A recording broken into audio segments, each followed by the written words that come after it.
ओम नमः सिद्धेभ्य। ओम नमः सिद्धेभ्य। जीवन पंच परमेश्वर भगवान की, देवादि देवादिनाथ भगवान की, अंतिम शासनपति महावीर स्वामी भगवान की, परम पूज्य गुरुदेव जी आदि शंकर महावीर विमल सागर सन्मति सागर जी महाराज की, परम पूज्य गुरुदेव श्री सुंदर सागर जी महाराज की, द्वादशांग जन्माणी माता की।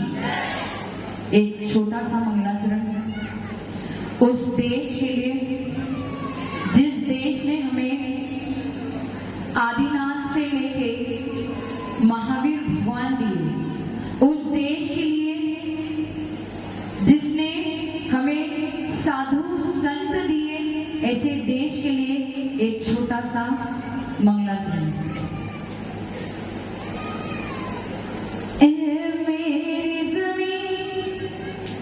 अफसोस नहीं जो तेरे लिए सौ दर्द सहे, महफूज रहे तेरी याद सदा, चाहे जान मेरी रहे ना रहे। ओ देश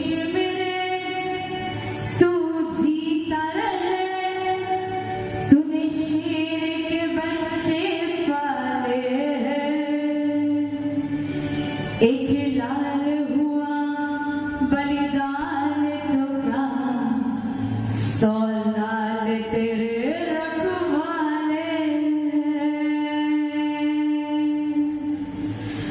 ओ माई मेरी क्या फिक्र तुझे, क्यों आंख से दरिया बहता है।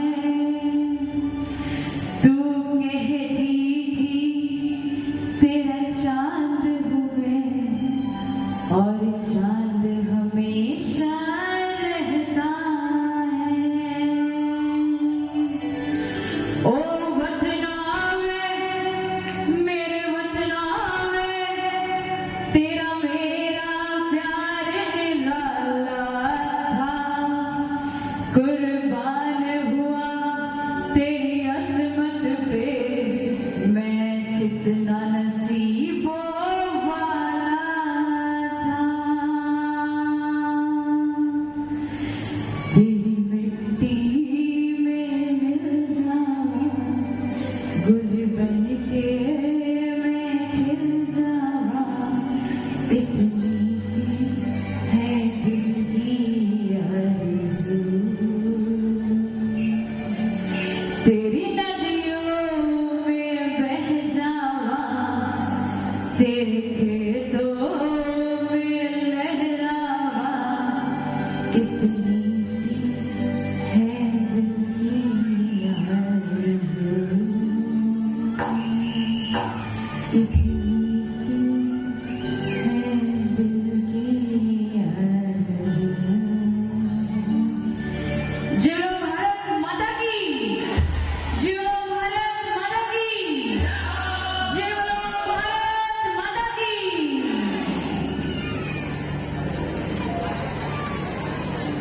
77 years back, on this auspicious day, freedom fighters has thrown Britishers out of this India.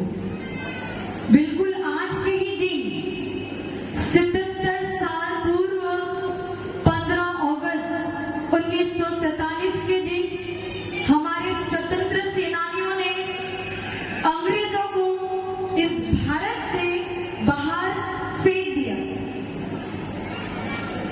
वो जहां कहीं भी होंगे तो इस दुनिया में ही, जहां कहीं भी होंगे वो देख रहे होंगे, जब अपना पास्ट देख रहे होंगे, पूर्व देख रहे होंगे, तो उनके मन में ये खुशी हो रही होगी कि हमने बलिदान देके, हमने अपना खून पसीना एक करके इस भारत देश को स्वतंत्र किया था। परंतु उनके दिल के एक कोने में ये दुख भी होगा कि जिस भारत देश के लिए हमने इतना खून पसीना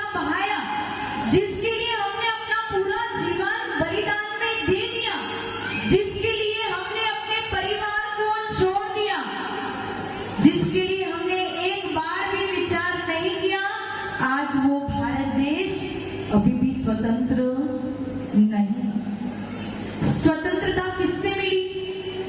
बाह्य शत्रु से आपको स्वतंत्रता मिल गई, लेकिन आप भी उनकी आंखों में आंसू होंगे कि बाह्य शत्रु को तो हमने बाहर फेंक दिया, लेकिन आज भी लोगों के मन में अंतरंग शत्रु बैठा हुआ है। कौन से अंतरंग शत्रु?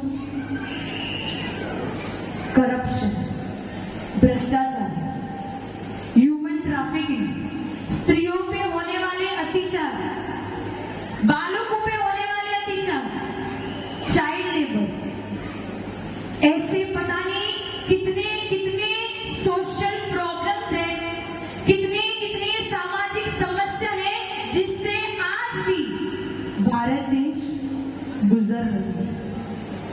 भारत देश की बात चल रही है, लेकिन आपके मन में इस भारत देश के प्रति शायद थोड़ी सी भी रिस्पेक्ट नहीं है, इसलिए आज भी अभी भी आप आपस में बातचीत कर रहे हो, जबकि आपका मन कहाँ होना चाहिए? अरे आपके देश के लिए कोई बोल रहा है, ये वो देश है, मैंने बताया ना, जिसने आदिनाथ भगवान से महावीर स्वामी भगवान को जन्म दिया।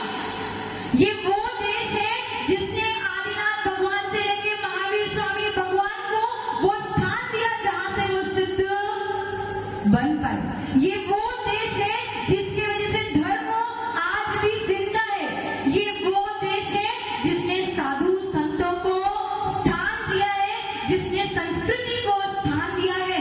बाकी पूरी दुनिया में घूम के आना और कोई देश ऐसा आपको मिलने वाला नहीं।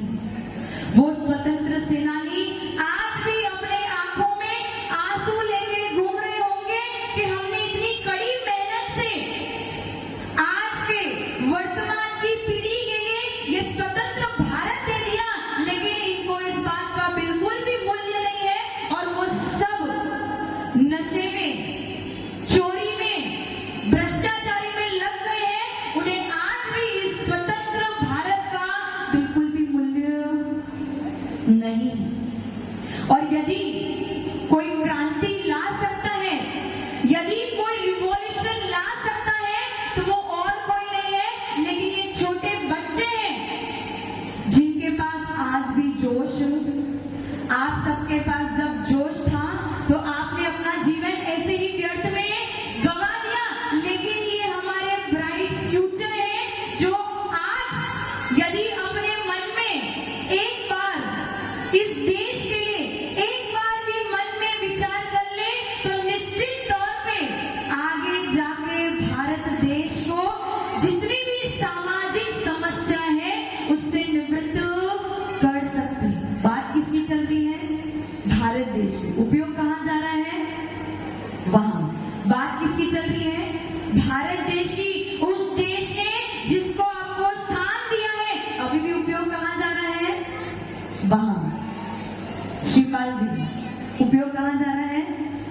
वहां। यही दिखाता है कि हमारे मन में इस देश के लिए कितनी भावनाएं शेष बची हैं। मैं ये कह रही थी, ये बच्चों में वो ताकत है, यही हमारे भारत का ब्राइट फ्यूचर है जो भारत में कुछ क्रांति ला सकते हैं। भारत डेवलपिंग कंट्री है। कौन सा कंट्री है? Developing country. पर ये डेवलपिंग कंट्री के लिस्ट में इसीलिए आया है क्योंकि उसने अन्य देशों को देख देख के जिस प्रकार से अन्य देश प्रवृत्ति कर रहा है उसी प्रकार से उनको कॉपी करके उसने अपनी प्रवृत्ति बना ली है। कैसी प्रवृत्ति? पाश्चात्य संस्कृति की प्रवृत्ति। और इतना याद रखना, जब भी सूरज पश्चिम में गया है तो हमेशा डूबा ही है। अन्य देश की पाश्चात्य संस्कृति हो सकती है, लेकिन हमारे भारत की भारतीय संस्कृति है जो अन्य किसी देश में भी उपलब्ध, जो हमारे पास है उसे हीरा समझो और इस हीरे का उपयोग करो। ये बच्चे जो खुद डेवलपिंग है, चाहे तो वो कुछ कर सकते हैं, लेकिन उनके मन में हमने क्या भर दिया है? आप सबने क्या भर दिया है कि तुझे सीए बनना है, इंजीनियर बनना है, डॉक्टर बनना है, ताकि तेरा आजीविका अच्छे से चल सके। लेकिन कभी आपने ये नहीं सिखाया कि बेटा तू बड़ा होके कुछ ऐसा करके दिखाना जो इस पूरी देश की प्रगति में कुछ काम कर जाए। राम यदि चाहता तो चारों भाई के बंटवारे कर सकता। राम यदि चाहता तो चारों भाई के बंटवारे मांग सकता था, अपना बंटवारा मांग सकता था। और यदि उसने अपना बंटवारा मांग लिया होता तो वो एक अवधपुरी के कोने का राजा होता। लेकिन उसने अपना बंटवारा नहीं मांगा, उसने अपना दिल बड़ा किया, उसने अपनी सोच बड़ी की, इसलिए वो पूरे विश्व का राजा बन गए। इसलिए इन बच्चों के लिए केवल यही बात मैं कहना चाहूंगी कि अपने मन से ये विचार निकाल देना कि हमें केवल अपने लिए या अपने परिवार के लिए कुछ करना है। नहीं, हमें अपने लिए या परिवार के लिए नहीं। नरेंद्र मोदी क्या करते थे? चाय बेचते थे। अगर वो केवल, और वो चाय भी इसलिए बेचते थे अपने परिवार को चलाने के। लेकिन यदि उसने अपनी सोच को उज्जवल नहीं किया होता तो पूरे भारत का पीएम नहीं बन पाता। तो इसीलिए यदि ऊंचा देखना है, ऊंचे लक्ष्य को बनाना है, तो अपने सोच को भी बड़ा करना पड़ेगा। हमारे गुजराती में एक बहुत ही अच्छी कहावत है। गुजराती समझ में आती है ना? थोड़ी बहुत आती होगी। पर्सनैलिटी पाड़ी हो तो साहब, पर्सनैलिटी पाड़ी हो तो साहब, कपड़ानी नहीं विचारोनी पाड़जो। कपड़ो सारा हसे तो लोग तमने लाइक ज करશે, અને अगर विचार सारा हसे तो लोग तमने फॉलो करશે। तो तुम्हें क्या चाहिए? लाइक कराना या फॉलो कराना? लाइक कराने से कुछ नहीं होता है। लाइक करने वाले लोग तो आज तुमने लाइक किया, कल भूल गए। यदि तुमने अपना फॉलोअर बना लिया तो वो पूरे जीवन भर आपके पीछे चलेगा। इस नीति को अपनाओ। छोटे सपने, तुम सब में बहुत सारी शक्तियां छुपी है, इन सबको छोड़ दो। ये लोग कुछ नहीं कर पाए और ये लोग कुछ नहीं कर पाए, इसलिए वो आपको भी यही सिखा रहे हैं कि आपको केवल इतना ही करना है। लेकिन वो स्वतंत्र सेनानी जहां पे भी बैठ के आप लोगों को देख रहे हैं, वो भी अपने मन में यही विचार कर रहे हो कि ये जितने भी युवा पीढ़ी है, इनमें आज भी वो जोश है कि वो अपने भारत के लिए कुछ कर सकते हैं। और केवल उनके मन में नहीं, इस पूरे भारत देश के जितने भी साधु संत हैं, उनके मन में भी ये पक्का भाव है कि जितने भी बच्चे यहाँ बैठे हैं वो कुछ करके दिखा सकते हैं। मैं मान सकती हूँ अभी आपको होश नहीं, आपको समझ नहीं है, अनुभव नहीं है, लेकिन तुम जैन धर्म के बच्चे हो। तुम्हारे पास सबसे बड़ा अनुभव महावीर स्वामी भगवान का है, जिन्होंने केवल 3 स्टेटमेंट दिए हैं। उन 3 स्टेटमेंट पे ही आप पूरे भारत की दशा को बदल सकते हो। सर्वप्रथम स्टेटमेंट, जियो और जिए दो, जियो और जीने दो। खुद जियो और दूसरे को जीने दो। जितने अत्याचार हो रहे हैं वो सारे के सारे बंद हो जाए। दूसरा स्टेटमेंट, परस्परोपद्रवो जीवन, अन्य जीवों पर दया करो, उनका उपग्रह करो, उनका उपकार करो। यदि आप अपने जीवन में किसी और का उपकार करोगे, उसका जीवन उज्जवल होगा, आपका जीवन उज्जवल होगा और इसी प्रकार से भारत का जीवन भी उज्जवल होगा। और तीसरा स्टेटमेंट, अहिंसा परमो धर्म। यदि लोगों ने हिंसा करनी छोड़ दी तो हमारी वो जो पुरानी संस्कृति थी, पुरानी लज्जा जो थी, वो आज पुनः उत्पन्न हो जाएगी। इसलिए ये प्रवचन इन लोगों के लिए नहीं है, ये आप लोगों के लिए है।